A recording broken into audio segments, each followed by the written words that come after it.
Welcome to the 2015 Annual Police Week Memorial Service at the Pasadena Police Department. This time, if you would, please stand for the presentation of the colors. All officers and colors, attention!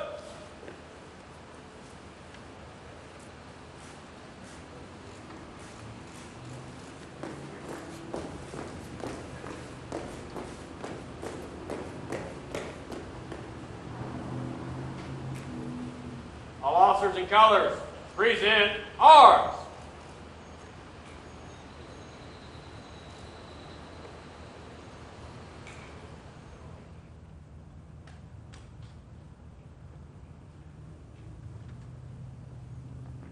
At this time, Nicholas Connors is going to sing the national anthem.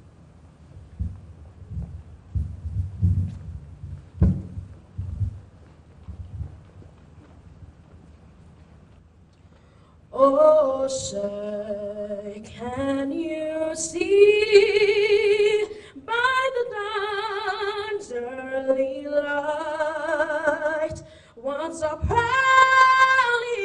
we hailed at the twilight's last gleaming, whose broad stripes and bright stars through the perilous fight o'er the ramparts we watched were so gallantly streaming, and the rockets like glare, the bombs bursting in air gave proof through the night that our flag was still there. Oh, say does that star-spangled banner yet wave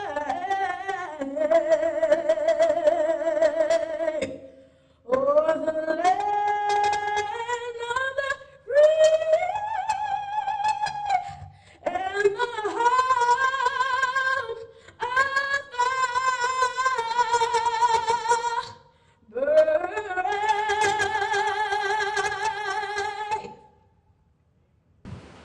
All officers and colors, order arms.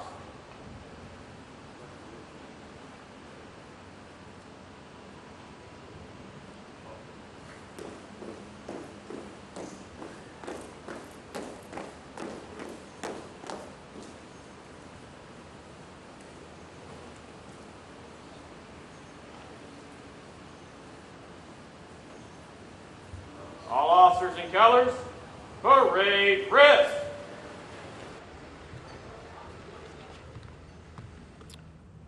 Before I turn it over to the chief for his remarks, recognize a couple people.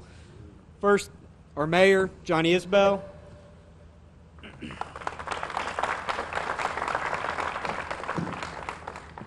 Our chief of police, Mike Thaler. Assistant Chief of Police, MP Jackson. Assistant Chief of Police, Susan Clifton.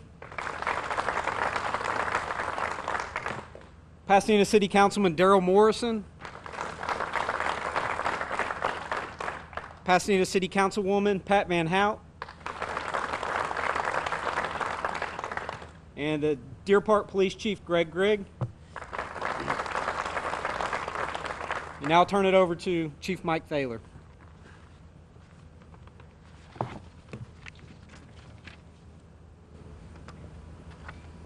And if you didn't know, that's Assistant Chief Josh Brugger. He's over patrol. I don't believe he introduced himself, but he's my command staff, my team. They certainly keep me on the right path, and they help run this department very well. I can't thank all of you enough for coming here today. To all present, members of law enforcement, public officials, family members, and guests, I thank you for coming here to help us remember and honor those who paid the ultimate price in service to their communities. Since October 1st, 1962, when President John Kennedy signed a special law, May 15th has been National Peace Officers Memorial Day. And the week containing May 15th has been designated National Police Week. This is a time when Americans are given a chance to honor the extraordinary service given year in and year out by all of our police officers. It's right to remember the dedicated law enforcement officers who serve our communities, our states, and our country. It's especially right to annually honor those who made the ultimate sacrifice. Today we remember all officers who gave their lives in the line of duty across our country. We at the Pasadena Police Department have borne the pain of adding 5 officers' names to the National Memorial, which lists all fallen officers.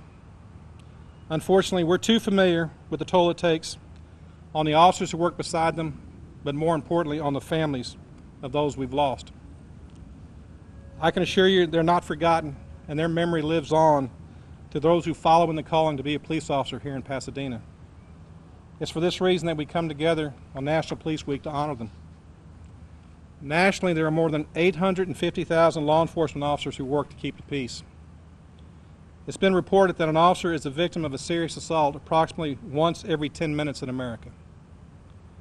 According to the Officer Down Memorial page, 127 officers lost their lives in the line of duty last year in America.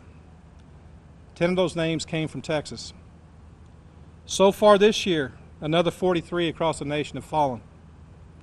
Just this past weekend, 2 officers in Mississippi lost their lives in a hail of gunfire while making a routine traffic stop. Over the course of history, this nation has lost more than 20,500 officers while serving their communities. These grim statistics remind us of the risks that come with the job. Yet it only takes the loss of one of these officers to bring home the real sacrifices, or the reality of the sacrifices our law enforcement personnel make while serving their communities. Today we pause and remember all officers who've given their lives. In today's world, it's too easy to take the work of our officers for granted. After all, they're not typically thought of by our citizens unless they're needed. Little thought's given to the fact that these officers quietly go about their business to keep our citizens safe, even though it may be at their own personal risk. In some circles, law enforcement is under attack. Questions have cropped up in other jurisdictions as a result of some isolated incidents. While some of the rest of the country may look upon their police departments with suspicion because of these recent events, we're fortunate in Pasadena to have a community that stands with and behind its police department. Our citizens understand the difficulty that comes with this job. They also understand that our officers are professionals who go about the job day in and day out and make every effort to do it right. They do this without even an expectation of a thank you. Our officers do the job because that's what they signed on for. More importantly, our citizens recognize the sense of family that our department shares. We're brothers and sisters in blue. Each officer lost by the Pasadena Police Department was family to us. We'll always remember with reverence Officers Claude Dowdy, Jeff Ginn, Les Early, Jesse Hamilton, and Larry Candelaria. Each death was a painful reminder of the risk each of our officers face each and every day. That fateful morning when they left home, they fully expected to return that night safely. Sadly, it wasn't to be. The same can be said for the 2 officers in Hattiesburg, Mississippi, who were killed just this past Saturday night. Officer Benjamin Dean, 34, Officer LaCurry Tate, 24, illustrate the very real dangers involved in this profession. Officer Dean was a former Officer of the Year. Officer Tate had recently graduated from the Police Academy. Officer Tate was so excited about his career that he trumped the news on his Facebook page by posting, "I am now a police officer. I would like to thank God, the Police Academy, the Police Department, my family, friends, and loved ones." He, like all officers, was excited about the prospect of helping others and making a difference. I mentioned earlier the pain that's endured by both the immediate family and the officer's police family. One need only visit the internet to see this pain and the tributes that were offered in memory of these 2 heroes in Mississippi this past weekend. The pain is summed up probably best by the words of Officer Tate's father, who was quoted as saying, "My heart's been ripped open, been ripped out of my chest and torn into a million pieces. Got to get down to Mississippi where my daughter is. She's absolutely devastated. He was clearly her protector and her friend." Each loss of any officer reminds us how fragile life is. In a moment, the details surrounding the death of each of our fallen will be read by Assistant Chief Bruger to acknowledge their individual sacrifice. Each narrative illustrates how each of these men who we honor today gave his life in service to his fellow citizens. When they were struck down, they were doing what they were called to do. They were trying to help others. That's the kind of men and women who are drawn to this profession. Our men and women place themselves in harm's way for the sake of others. That's what it means to be a police officer. The oath to protect and serve is borne out in the selfless acts of our brave men and women on a daily basis. The National Memorial honoring all officers in America who've been killed in the line of duty has an inscription that reads, "It's not how these officers died that made them heroes, it's how they lived." It is a fitting tribute. In this memorial, and by tokens such as the memorial wreath to my right, all of the fallen across America are remembered and honored today. Our fallen will never be forgotten by those who are fortunate enough to have served with them. They will not be forgotten by their community. And today, in the presence of all of us who remember them, each of us pay tribute with pride and with gratitude. This afternoon, on behalf of all of us, I offer the respect of a grateful city. Their calling in life was to keep the peace, and we pray they found that peace in our God. In closing, may God bless each of you for honoring their memories with your presence today. Thank you for coming.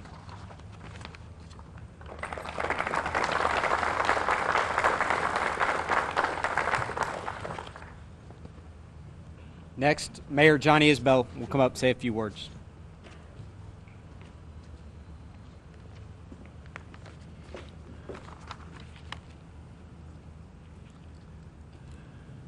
Chief, that is certainly some sobering numbers that you said, and I couldn't agree with you more. Thank God that we have people that want to wear the uniform and protect your family and my family throughout all of America, and thank the Lord for them. We've come here today to honor the courage and salute the sacrifice of all of the police officers who have lost their lives in the line of duty, but especially to remember and pay tribute to the 5 officers we've lost here in Pasadena, Texas. These 5 men died as heroes, but even more importantly, they lived as heroes also. Every day they woke up, they went to work, never knowing what the day would bring. Each day they risked their lives, keep our community safe. We owe a debt, a huge debt that can never be repaid. To their friends, their family members, and to their fellow officers, on behalf of everyone in our community, we truly thank you. And I can assure you that these fallen heroes will never be forgotten. They, along with all of our police officers, have unwavering support, appreciation, and gratitude, not just today, but every day. God bless them, God bless you, and God bless our great country, America. Thank you.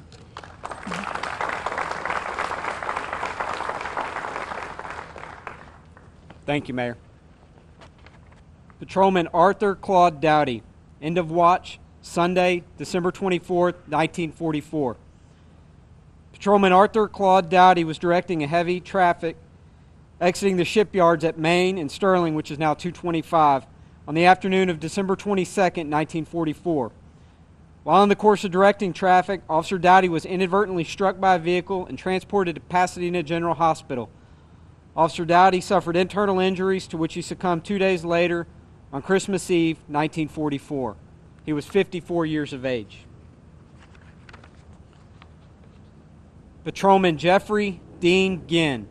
End of watch, Wednesday, July 10th, 1991. Patrolman Jeffrey Dean Ginn, a motorcycle officer, responded to a residence on the city's west side after observing a column of smoke coming from the fenced-in backyard. Unaware of the cause, Officer Ginn entered the yard of the home and was confronted by the resident, a mentally disturbed adult male who was armed with a handgun. An exchange of gunfire erupted, which was immediately followed by the resident re-entering the house through a back door, while Officer Ginn fled through a yard gate along the side of the house toward the street. Almost immediately, the assailant exited a side door of the residence in pursuit of Officer Ginn. The resident was now armed with a carbine rifle. Officer Ginn, armed with a service revolver, turned in the street toward the assailant and fired his last 6 rounds toward him. The assailant was not struck. Officer Ginn was struck in the knee by 1 round of gunfire from which he was seriously disabled but was slowly able to flee across the street. The offender fired multiple rounds from the carbine, striking Officer Ginn in the upper back. However, Officer Ginn was protected by his ballistic-resistant vest. Officer Ginn took shelter, falling to the base of a large tree in the neighboring yard. The assailant then approached Officer Ginn and shot him 2 more times. Officer Ginn was dead on arrival at a local hospital. He was 29 years old. Patrolman Leslie Ian Early. End of watch, Friday, November 5th, 1993. Patrolman Leslie Ian Early, a day shift patrol officer, was a member of the Pasadena SWAT team. He was a point man on the team. SWAT officers were assembled on this occasion for an early morning multi-location drug raid, focusing in part upon a fortified Houston drug house. Officer Early was the first to enter the residence upon discharging a flashbang, to which the assailant responded by opening fire upon Officer Early with a handgun. Officer Early was struck 1 time near the collarbone through an opening in his raid vest. Officer Early was transported to Bentob Hospital, where he would succumb to his wounds shortly after arrival. He was 28 years of age. Patrolman Jesse Thomas Hamilton. End of watch, Friday, August 21st, 2009. Patrolman Jesse Thomas Hamilton, a day shift patrol officer, responded to his first call of the day shortly after 6 a.m. upon the report of a disturbance at a trailer park just east of the 2100 block of Shaver. As Officer Hamilton was interviewing the reportee, which was the assailant's mother, on the front porch of the trailer home, the offender suddenly exited the trailer and quickly shot Officer Hamilton 1 time in the head. Within seconds, another responding officer shot the assailant 1 time in the face, leaving him seriously wounded and temporarily disabled. Officer Hamilton was transported to Memorial Hermann Hospital, where he would succumb to his wound. He was 29 years of age. Patrolman Larry Dale Candelari. End of watch, April 26, 2013. Patrolman Larry Dale Candelari, a narcotics investigator, was traveling home on Interstate 10 with fellow Pasadena police officer Mike Huffman when the two stopped to render aid at the scene of a motor vehicle crash outside of Kerrville, Texas, around 10 p.m. Officer Candelari and Officer Huffman discovered that a trailer had been detached during the initial motor vehicle crash and had come to a rest in the inside lane of traffic, thus creating a traffic hazard to passing motorists. The 2 motor vehicles involved in the crash had stopped on the outside shoulder. Soon after Officer Candelari and Officer Huffman exited their vehicle, an 18-wheeler traveling the same direction veered to miss the detached trailer. Unfortunately, the 18-wheeler strayed too far into the shoulder and struck Officer Huffman's vehicle and trailer. As a result of the secondary crash, Officer Huffman was knocked to the ground with a broken right leg and partially severed left leg. Officer Candelari was fatally struck and thrown into a ravine. Officer Candelari was 43 years of age. All officers and colors, attention!